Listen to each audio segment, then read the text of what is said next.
Alright, in this one I'm going to be covering the Zerg versus Protoss matchup. And I'm going to be there's kind of two different paths Zerg versus Protoss can take depending on what Protoss does. Protoss most of the time will do fast expansion, which is what I'll be talking about, Zerg playing against the fast expand Protoss. But it's also possible for Protoss to do some sort of 2-gate aggressive build into an expansion, or what's called one-base tech, which is usually fast Corsair, fast DT, something of that sort. So this whole build proceeds with the idea that Protoss fast expanded, and as a result, Protoss is going to be busy getting expansions, getting tech. He doesn't get a gateway for quite a while because he needs an initial cannon or two to defend the first lings that Zerg can make. So the bottom line is that while what you might see, like if you've never thought about this before, this might seem incredibly dangerous, like wouldn't I just die to a rush? But this isn't the case because Protoss is fast expanding, and since he's doing that, and he wants his tech, he wants his Corsairs, he wants everything out fast, he's not making units for a rush. And he certainly can't do any super fast rush because, well, he's building a forge and cannons first, so there's no way he's going to have fast zealots or anything down to attack you. So basically the way this build works is you get 3 hatcheries at 3 different bases, you get a Lair, then you get your Spire, and then you get 2 more hatcheries in your Hydralisk den, and then you start pumping masses of Hydras. So it's pretty much drone for quite a while, and then you can switch over to making Hydras. So as you can see here, it's always a good idea to go ahead and 9 drone scout, usually a smart thing, just because it does let you see a little faster than your Overlord if Protoss is in fact fast expanding. So you can see here, against any Protoss, it's pretty much okay to 12 hatch. I see this probe going out, so I know that he's going for a Nexus first. And I made my hatch on 12, which means that I made drones till 9, made an Overlord, then made, I think it's 2 or 3 more drones until I had 12 supply, and then I made the hatch. So I'm scouting around. I see that Protoss threw down a Nexus. This is incredibly risky to go Forge before Nexus, especially because he did it blind. He hadn't scouted. On some maps, Protoss can go Forge or Nexus before Forge if Zerg goes 12 hatch, but he did it without scouting. And here's the thing: this guy, and by this guy I mean a computer, which is why he's so dumb, isn't even putting down a Forge. So he's definitely going to lose his natural and really the game to my first lings. So you'd never want to do this if you were Protoss. But in any event, this is a fast expansion. So you can see I did 12 hatch, and then I make my pool at 11, and then I'll make a couple more drones, and then about 13 supply, I'll send a drone out to the 3rd base, and I'll make a 3rd hatchery. So now I have 3 hatcheries at 3 different bases, and I make that 3rd hatchery while my pool is building before I've made any lings. This is okay to do because I can still make 6 lings when the pool finishes, even putting down that hatch. And because I'm doing 12 hatch, and you want to do 12 hatch because it's the most economic, because I'm doing the 12 hatch, I can't make my pool any faster. So making that 3rd hatch doesn't slow down my lings, so it's totally fine in terms of safety, whatever. And then you can see right after I make that hatch, at 16 food, I get my gas. And you need your gas because you want a Lair and a Spire. And the reason you want that is because Protoss usually will go almost straight to Corsairs so they can scout and see what you're doing. But of course, Corsairs have the secondary purpose of being able to harass and kill Overlords. So you need the Spire for Scourge to kill Corsairs. Never go Muta to kill Corsairs because in large numbers, Corsairs absolutely decimate Muta, and they're just terribly inefficient. Scourge are a way better way to deal with Corsairs. So you can see I'm using my lings. I'm going to kill this Nexus because, well, it's an undefended Nexus. I'm not just going to let it live. But normally what you'd see right now is the Protoss would have a Forge, 2 cannons, and they'd most likely have a gateway building or nearly complete. You can see I'm getting my Lair. I get my Lair at my first 100 gas. And all I'm doing during the rest of this time is droning. I'm just making drones. And Overlords. Overlords come at 9 food, 16 food, 24 food, and then forget after that. You just have to know. You just want to build your Overlord before you're actually supply blocked. So I've got my 3 bases. I'm just going to keep powering drones until... Basically, you just keep powering drones, and as you have money, you make more hatcheries, is the bottom line.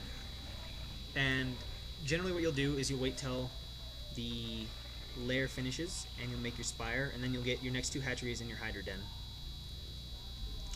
And as you can see, anytime I make a new base, I send a couple workers over there, and that just makes good sense to do, because, I mean, 1 worker per patch is like, it's faster. Like, if you have 2 workers at every patch, it's not, you don't get minerals quite as fast as if you have, like, let's say you have 9 patches with 18 workers, you don't get minerals quite as fast as if you have 18 patches with 18 workers. So it just makes sense to send a couple to the new expansion.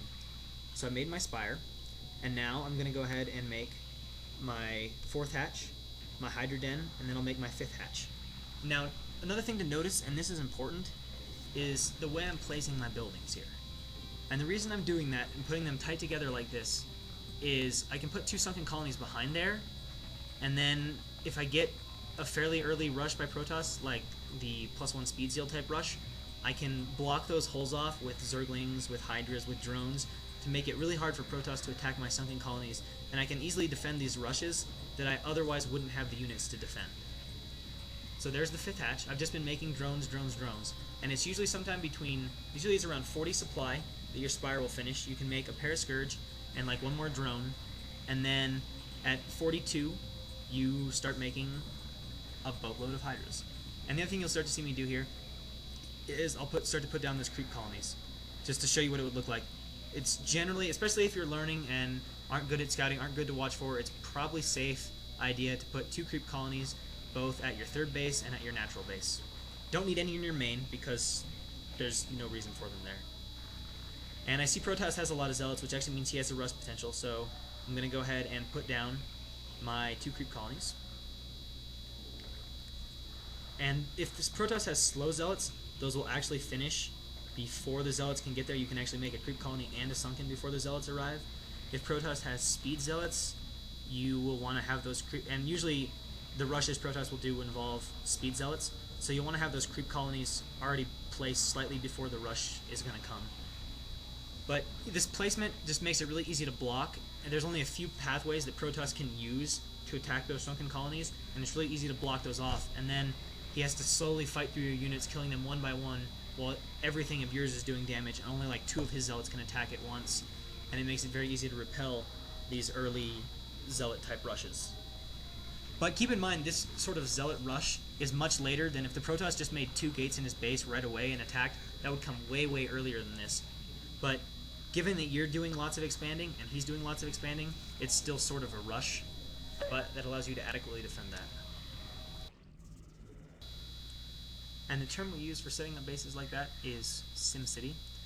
Don't remember exactly how it got its name, but I guess because it's like you're building cities, like the game.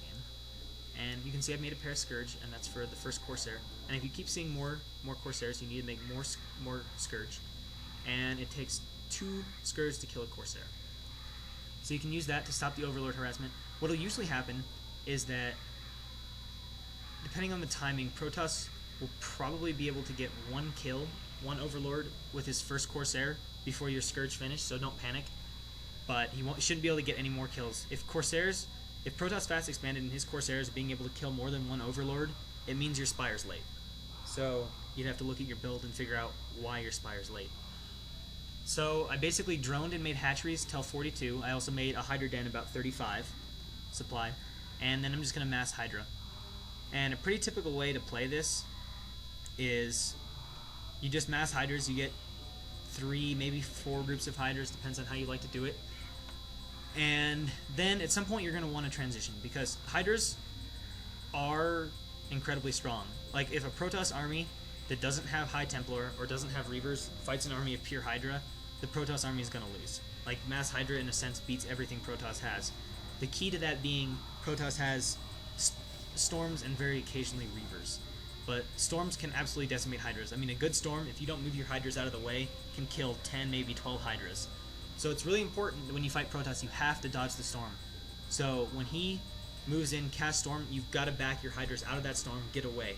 Even if it means you have to take extra shots from their army or whatever, it's way more important to get out of the way of the Storm. Because 1 Storm, if your Hydra's sit under it for the full duration, flat out kills the Hydra. And that's called Storm dodging, and that's really important. But if you do a good job of that, you can be pretty effective. But eventually, there just gets to be a lot to do as Protoss gets more Templar. There's more and more storms, so eventually mass Hydra becomes really difficult to keep pulling off. So at some point, what you want to do is tech switch, and you can tech switch to one of two things. You can tech switch to Lurkers, or you can tech switch to Muta. If you use Lurkers, Lurkers help you deal with Storm because they're spread out, and if you do it right, they can only hit one Lurker with a Storm. And Mutas help you deal with Templar because you use the Mutalisks to snipe the Templar and just straight up get rid of them, and then your Hydra Force can easily kill the Protoss army.